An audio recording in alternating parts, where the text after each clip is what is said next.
तो कुर्सी कुमार हैं, कहाँ इनकी कोई बात सुन रहा है और केंद्र की सरकार इनका सुन भी नहीं रहा है। तो जब सुन नहीं रहा है तो अब किस बात का समर्थन दे रहे हैं? बीजेपी वाले इनकी बोलती बंद कर दिए हैं। इनकी जो सारे मांग था उस सारे मांग को पैरों तले दाबने का कानूनों का जो हम लोगों की सरकार महागठबंधन की जो सरकार थी उस सरकार में हम लोगों ने आरक्षण की दायरा को बढ़ाने का काम किया। हमने अनुसूचित जाति, अनुसूचित जनजाति, पिछड़ा वर्ग और अति पिछड़ा वर्ग का आरक्षण बढ़ा करके हम लोगों ने एक बिहार में एक इतिहास रचने का काम किया। और माननीय मुख्यमंत्री जी से हमारे नेता आदरणीय तेजस्वी बाबू ने इस बात को कहा था कि आप केंद्र सरकार पर दबाव बना करके 9वीं अनुसूची में इस आरक्षण को दर्ज करा दीजिएगा तो कोर्ट का हस्तक्षेप खत्म हो जाएगा।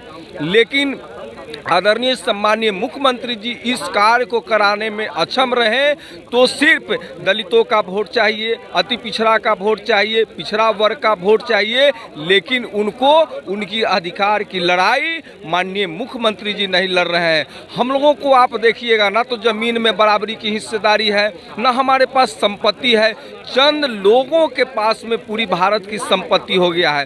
तो बिहार की जनता यही चाहते हैं मुख्यमंत्री जी से कि यदि केंद्र की सरकार यहाँ जो आरक्षण आपने बढ़ाने का काम किया उस आरक्षण को 9वीं अनुसूची में शामिल करते हैं तो ठीक है, नहीं तो आप जो है जिस जनता ने आपको वोट दे करके 12-12 सीटों जिताने का काम किया उससे आप उनसे समर्थन वापस लेकर के जनता के हित में, बिहार के हित में आप आंदोलन करें, उनकी आवाज़ उठाने का काम करें। मुख्यमंत्री तो कह रहे हैं कि धीरे धीरे सब कुछ होगा, धीरे धीरे सब कुछ जान जाइएगा।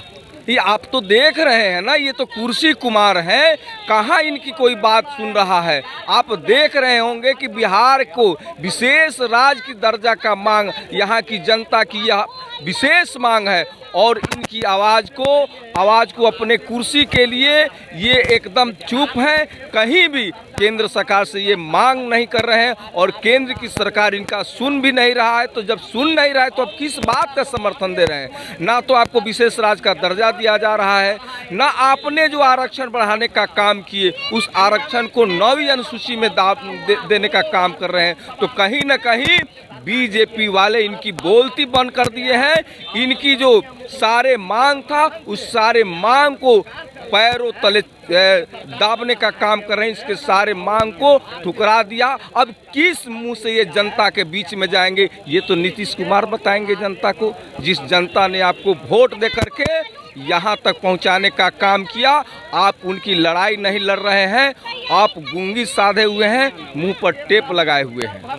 पैनोरमा ग्रुप, जो सोचता है वो करता है। ये लो मुंह मीठा करो, आज मैंने अपना जॉब छोड़ दिया, अब हम पूर्णिया वापस जाएंगे। जॉब छोड़ दिया है? मतलब ये घर कैसे चलेगा? हम करेंगे क्या? और माँ बाबूजी क्या बोलेंगे? इसलिए मैं एक और मिठाई का डब्बा लाया। अपने बिजनेस के लिए लोन अप्रूव हो गया। अरे लोन अप्रूव हो गया वो तो ठीक है, लेकिन पूर्णिया में हम रहेंगे कहाँ? अपना घर भी तो नहीं है वहाँ। इसलिए तो एक और मिठाई का डब्बा अलग से लाया हूँ। हमने पूर्णिया में घर ले लिया है, पूर्णिया के ई होम्स पैनोरमा में। पूर्णिया में पैनोरमा ग्रुप लेकर आए हैं ई होम्स पैनोरमा। बड़ा घर, आलीशान जिंदगी और अत्याधुनिक सुविधाओं के संग। अरे अब क्यों मुंह मीठा करवा रही हो? क्योंकि हम घर वापसी जो कर रहे हैं। घर वापसी की खुशी पूर्णिया में ई होम्स पैनोरमा के संग। ई Homes Panorama, luxurious lifestyle redefined.